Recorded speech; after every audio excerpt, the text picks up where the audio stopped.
why they gave us Christmas, so that you're clear on that. And of course, this is my opinion, my little humble opinion. The reason why they gave us Christmas was to induce a psychological impairment that would result in a perpetual psychopathology, thus rendering those who are spiritual by nature, what did I just say? Those who are spiritual by nature, impotent in the defense of their own spiritual well-being.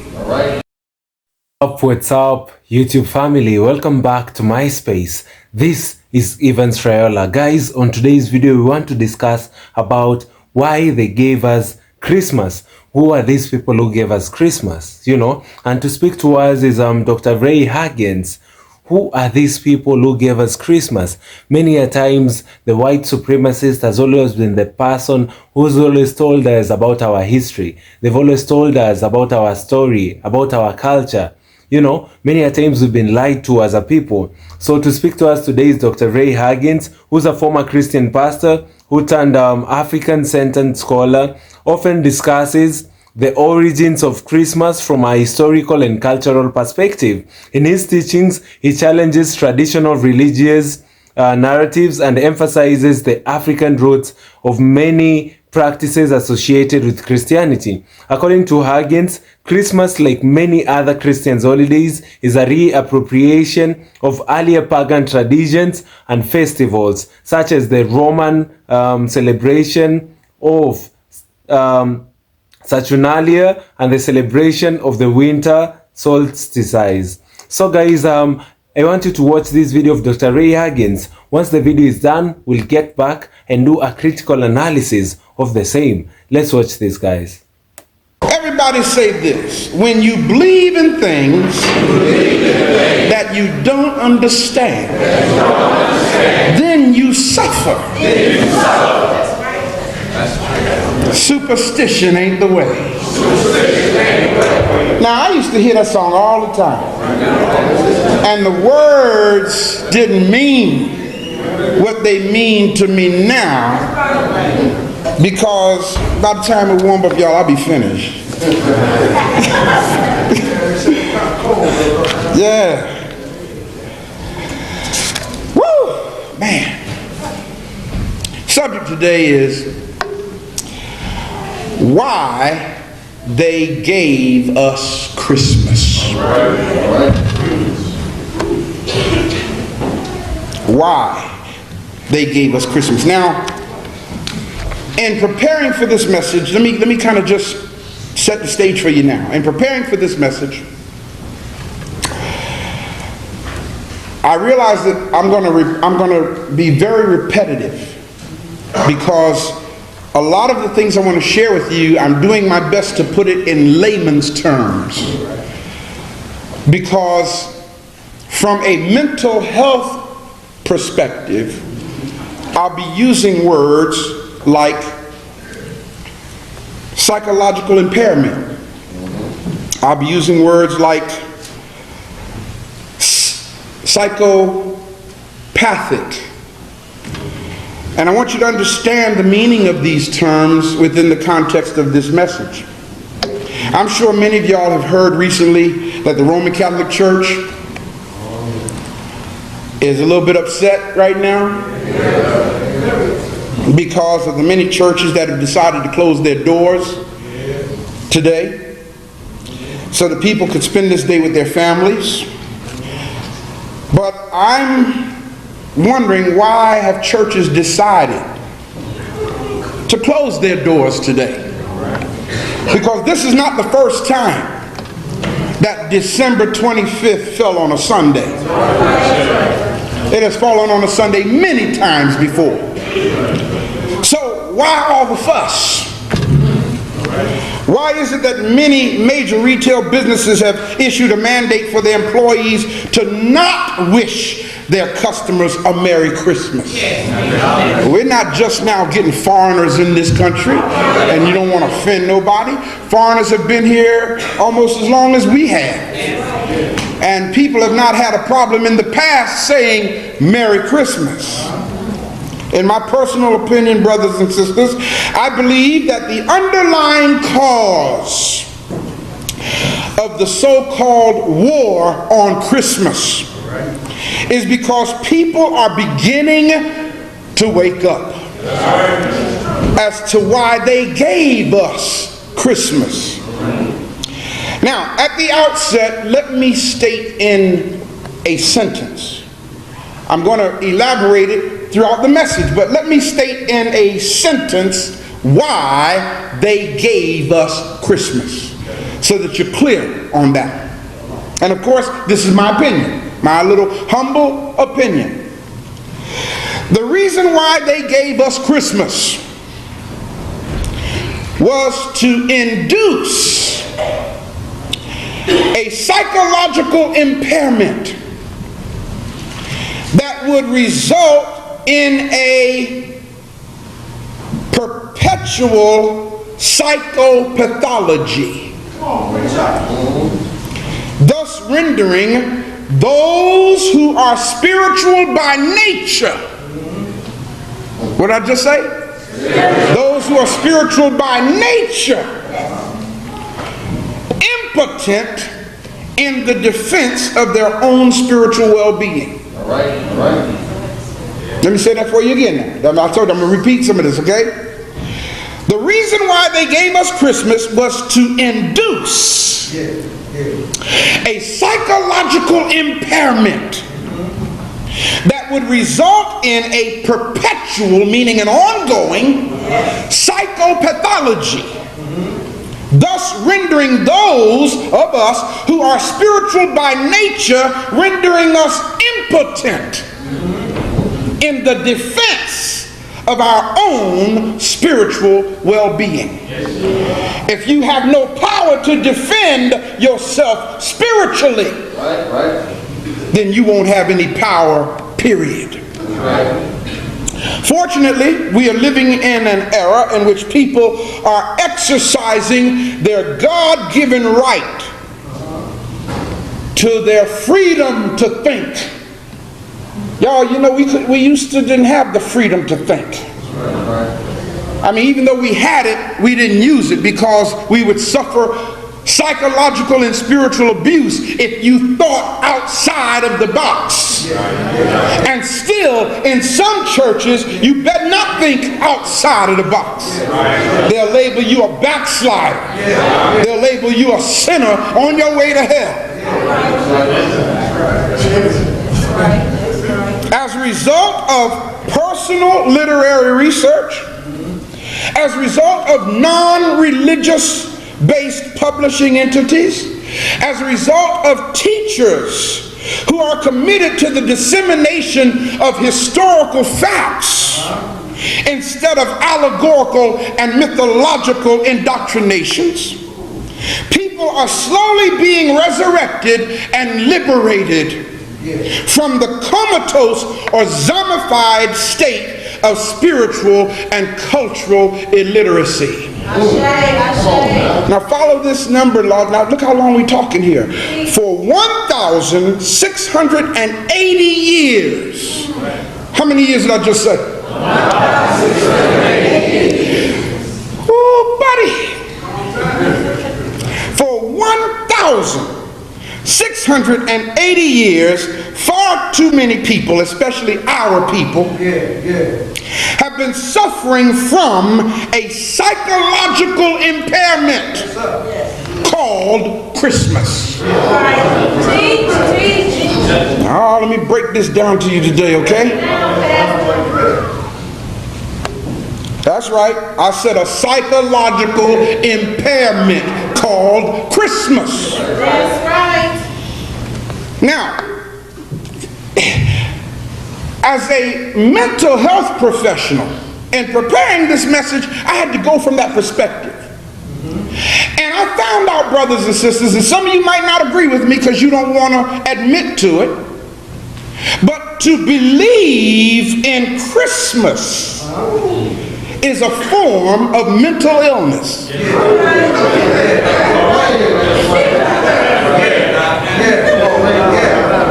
And when I finish breaking it down, you'll understand why I say that. To believe in Easter is a form of mental illness. I'm talking from the paradigm of our textbooks in psychiatric medicine.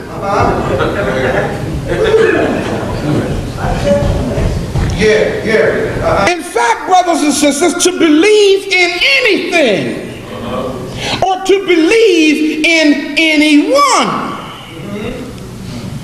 that has no historical or archaeological evidence of its existence is a psychological impairment and is therefore, technically speaking, a form of mental illness. It's getting ready to get gooder.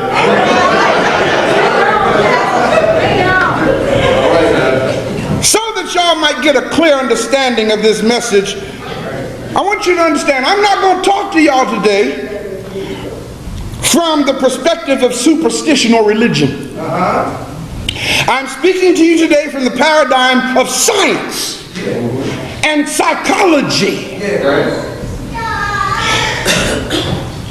How many of y'all got your Bibles? If you do, turn right quick to Acts, the 17th chapter, 22nd verse. Acts 17:22. Turn quickly. Acts is in the New Testament. Matthew, Mark, Luke, John, the book of Acts comes after John. 17th chapter, verse 22. Would you read it for me, please? Then Paul stood in the midst of Mars Hill. And said, Ye men of Athens. You men of Athens, in other words, you Greeks. I perceive that in all things you are what? You are too superstitious. You are too, what's that last word? Superstitious. Wait a minute, one more time. What's that last word? Superstitious. You too superstitious.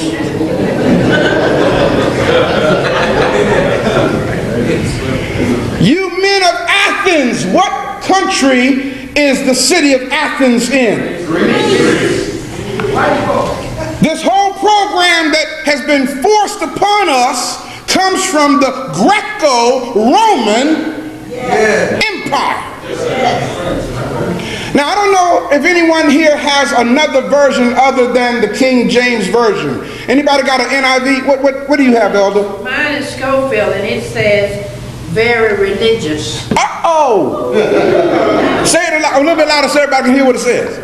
Instead of the word superstitious, what word is there? I perceive that in all things ye are very religious. Thank you.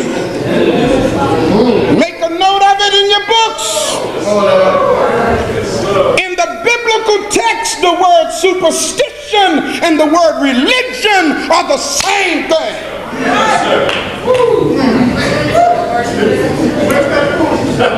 Y'all see it? When you believe in things that you don't understand, then you suffer. Superstition ain't the way. When you believe in things that you don't understand, then you suffer. Religion ain't the way. Are y'all grabbing this?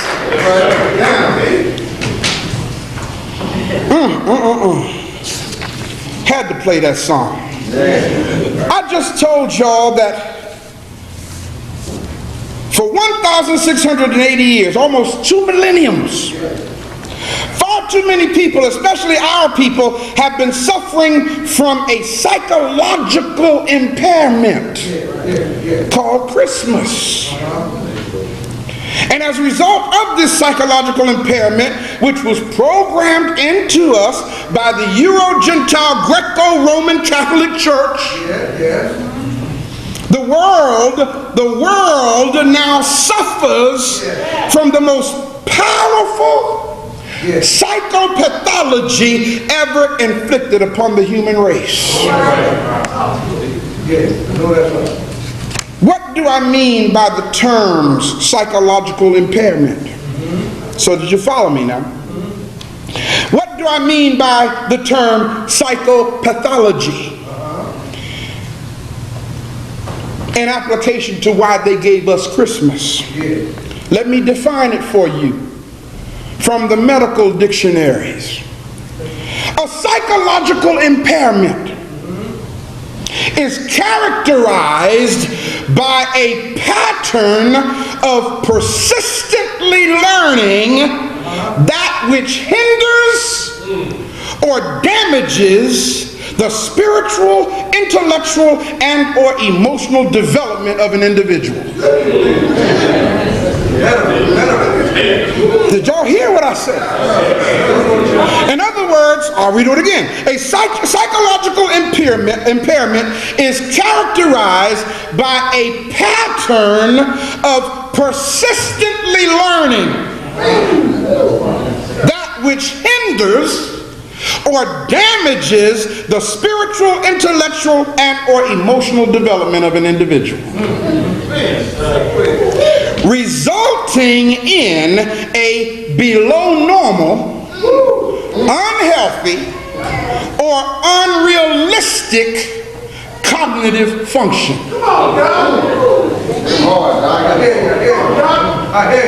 When you persistently learn a lie, you become psychologically impaired. Now, the term psychopathology is the study of the origin, development, and manifestations of behavior patterns and experiences which may be indicative of mental illness or psychological impairment. Psychopathology is when you study a person based on what they believe. That's what cognitive psychology is really all about. For example, the belief in and claims to a red-nosed reindeer may be considered as a psychopathological sign. The belief in or claims of a jolly fat man in a red suit who rides through the night sky in his sleigh being pulled by flying reindeer, landing on rooftops and squeezing himself down a chimney that is 12 inches in diameter without dirtying his suit, and delivering gifts to children who did not pout or cry and were not naughty but nice. The claim to this activity or the belief in such a thing or to even speak such a thing may be considered as psychopathological activity, professionally speaking. The belief in bunny rabbits that lay different colored eggs may be considered as a psychopathological sign. Y'all ain't got no problem with what I'm saying, do you? I know you don't. Oh, Pastor, we don't believe that stuff anyway. Well, let me go a little deeper for you. The belief in or claims of a little white newborn child wrapped in swaddling clothes. Check this out. Whose birth was so awesome that the stars in the sky changed their attitude and summons kings and wise men from the far east just to come look at him and pay homage to him. And what's really deep about it is these men rode on camelback over a distance of almost 15,000 miles in less than 2 days. To believe such a thing as a therapist, as a psychologist, in my opinion, that's a psychopathological sign, and you suffer from mental illness.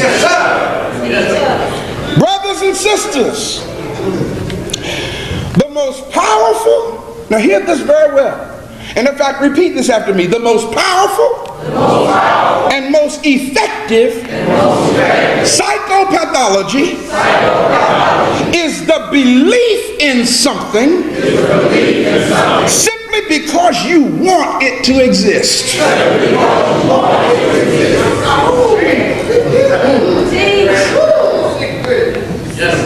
Can I talk to you today? To believe in something that has no historical evidence to it. To believe in something that does not have any archaeological evidence to it. And yet you believe it to the point to where even though it's not real, it becomes your reality. That's a mental illness. Yes, it is. I know some of you might not have thought about this that way, but that's what it is. To understand why they gave us Christmas, you must understand that they, meaning the pagans, to be more specific, the Euro-Gentile pagans, they psychologically induced the belief in a lie. Check this out now. And then after inducing the belief in a lie, they then glorified and glamorized the lie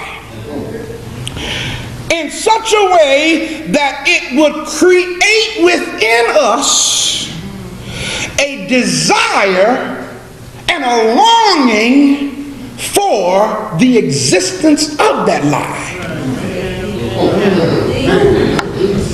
Let me run it back by you again. The reason why they gave us Christmas, the reason why they gave us Easter, the reason why they gave us Thanksgiving, the reason why they gave us Valentine's Day, you name it, but their two major religious holidays are Christmas and Easter. And the reason why they gave us this was to psychologically induce that lie into our psychoviscera. Family, this topic that Ray Huggins labeled, or rather titled, Why They Gave Us Christmas, is a very, very important topic. I really like how he tackled this discussion. He says, when you believe in things that you don't understand, then you suffer. Superstition ain't that way. The underlying cause on war on Christmas is that people are beginning to wake up as to why they gave us Christmas. Who are these people who gave us Christmas, guys? According to me, I'd say that the people who gave us Christmas are actually the white supremacists You know, the same people who told us about our history, people who try to teach us about our culture, people who write books about ourselves, you know, and want to teach us about our past. How is that even possible? The same way they gave us Christmas. The reason why they gave us Christmas was to induce psychological impairment that will result in a perpetual cycle, pathology, thus rendering those spiritual by nature important in the defense of their own spiritual well-being. You know, we are living in an era where people are exercising freedom to think.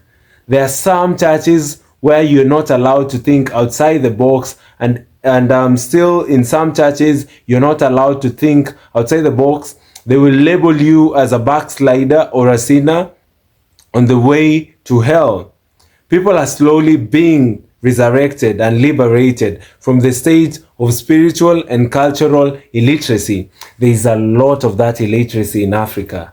You know, a point where your spiritual leaders come and teach you about something and you tend to believe them. You know, not everything that your spiritual leader tells you is actually the truth. Some of these spiritual leaders actually can take advantage of you. Some of these leaders can brainwash you into doing things that they actually do want. You know, some people would just come up with ideas that would actually lead you to hell, and you see that this is not right, but because these are your spiritual leaders, you tend to want to listen to them. You tend to believe them. You know, so they are the prophets of doom, prophets who are actually false prophets. Not anything that a spiritual leader says should be true. You know, we deserve to have a spirit of discernment. You know, knowing what is true and what is false, knowing what direction is right and what direction is wrong. And that has always been the biggest problem of black folks, because the white supremacists will write something, come lie to you, and we will believe. You know, it's about the Christmas, you know, it's about the Christmas tree, it's about a lot of things. I am actually not against Christmas, because it has always been a season of giving, a season of people coming together, a season of people showing each other love. In my lifetime, I've not seen a season, you know, that is actually better than the Christmas season. But there are some of these things that we do, that we actually do, and we do not know the deeper meanings, you know, the trees in our houses and all this stuff. We are living in an era where people are exercising freedom to think. There are some churches where you're not allowed to think outside the box. You know, they will label you as a backslider or a sinner on the way to hell. People are slowly being resurrected and liberated from the state of spiritual and cultural illiteracy. For 1,680 years, many people have been suffering from a psychological impairment called Christmas. To believe in Christmas is a form of mental illness. That's according to Dr. Ray Huggins. To believe in Easter is a form of mental illness. To believe in anything or anyone that has no historical existence is a form of mental illness. Guys, I went further to do more research, and I found out that here are some key points that Huggins might have emphasized in his analysis on why they gave up on Christmas, you know, why they gave us Christmas, rather, why the white supremacists gave us Christmas. And here are some of the key points. Number one is adoption of pagan practices. You know, we started developing this culture, we started loving this culture that we actually do not know. And according to Dr. Ray Huggins, Christmas is actually a pagan practice, and we are adopting a pagan practice. Early Christmas incorporated pagan rituals such as gift giving and decorating evergreen trees to make Christianity more appealing to non-Christian populations during the Roman Empire. You know, the trees, the gift giving had a different meaning according to Dr. Ray Huggins.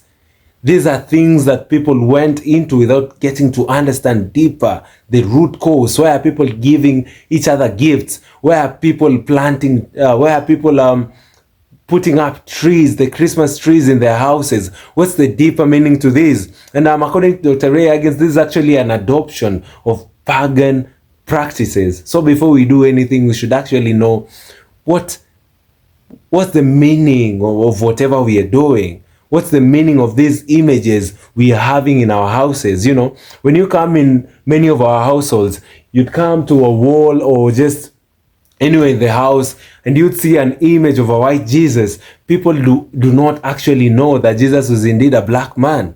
You know, at times people depict and just have images. You know, people come and you're told that this is a Christmas season. You do not know what Christmas meant. You know, during the earlier days, it's time that people get to learn things and get to understand them. The number 2 is control and cultural dominance. He urges that Christmas, like other religious traditions, was used as a tool for social control and to impose Eurocentric narratives of our indigenous spiritual systems.